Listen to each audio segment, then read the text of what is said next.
هذا مصل الحليب، سأضيف إليه محلول فهلينج A ومحلول فهلينج B زائد تسخين. الهدف من هذه التجربة هو الكشف عن السكريات البسيطة. سنضيف محلول فهلينج B إلى مصل الحليب، والآن نضيف محلول فهلينج A.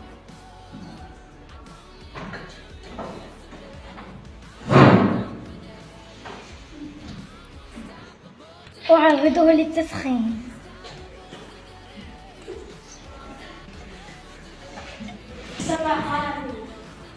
تحصلنا على راسب أحمر آجوري، هذا دليل على وجود السكريات البسيطة في الحليب.